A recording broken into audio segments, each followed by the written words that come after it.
Thanks for joining us. A fire overnight in Brooklyn Center left a family without a home. There's quite a bit of damage. There's extensive damage to the house, to the garage, to 2 vehicles. The Brooklyn Center Fire Department responded to the house fire near 59th and Washburn at about 1 o'clock Thursday morning. The fire started in the house, then spread to the garage.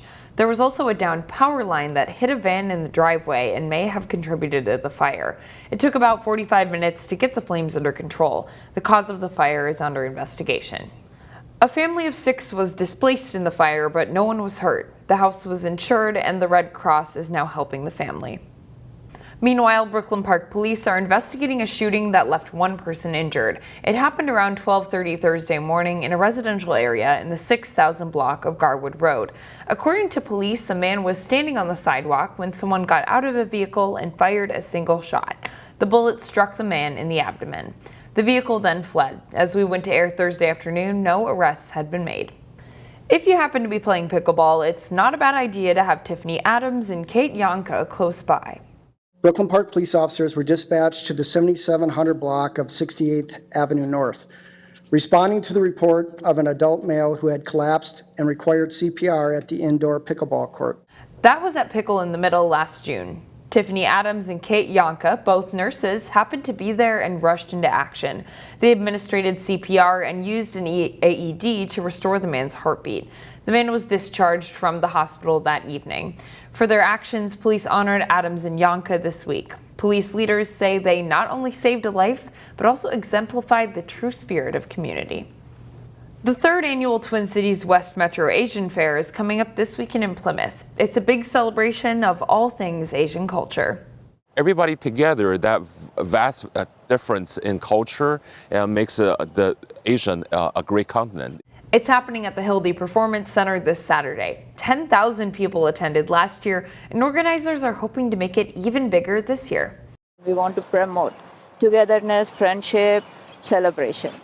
There will be colorful performances, booths, and food all day. And new this year, a parade. For the 2nd year in a row, the fair is striving to be a low-waste event. We have a good success. We have just 60% conversion from the waste to outside the landfill. So some will become recycled, some is organic recycling. You can check it out between 11 in the morning and 7 at night on Saturday. The annual celebration of Brooklyn Park's potato farming heritage takes place this weekend. It's the Tater Daze parade and community gathering. Delane Cleveland joins us now from the Community Activity Center with a preview. Yeah, believe it or not, the community festival season is upon us, and Brooklyn Park is leading the way with Tater Daze, which happens on Saturday.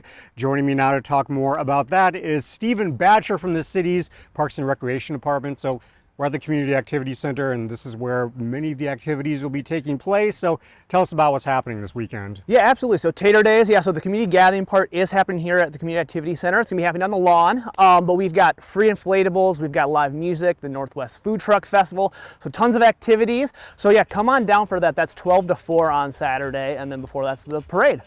We'll talk more about the parade in a second, but why would you encourage people to come out to this event? Yeah, so this has fun for all ages. So obviously the free inflatables, the kids are going to love that, but there's tons of different foods from all the food trucks for the Northwest Food Truck Festival, and then our bands and performances at our stage. So we have Bella Diva, which is like a soul R&B cover band, and then a Beatles cover band, A Hard Day's Night. So it's a great opportunity to have a mix of a bunch of different activities, adults, kids, all that. Welcome here.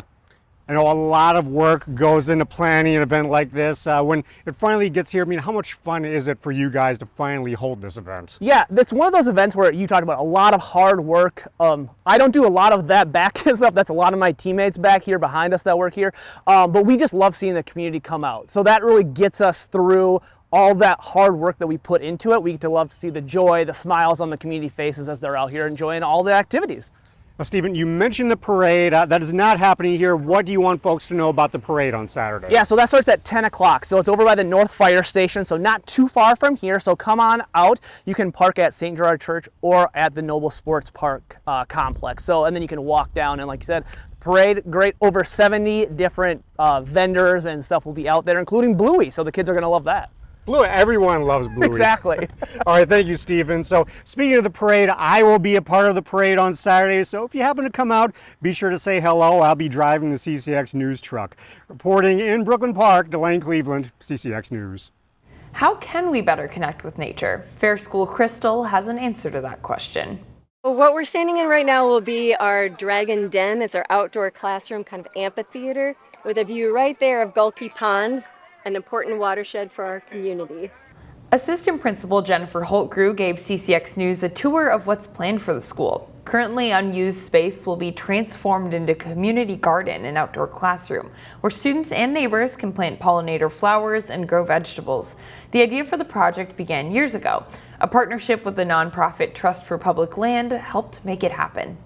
We know that across the country, most kids spend less than 10 minutes outside every day, which is incredible. And we know that being outside is essential for our health and well-being. These are places that connect us to each other, to community. These are incredibly important spaces for learning, getting our hands in the dirt. So this schoolyard is really literally a community schoolyard. It'll be open for our neighbors to come and utilize this space and have that community connection as well.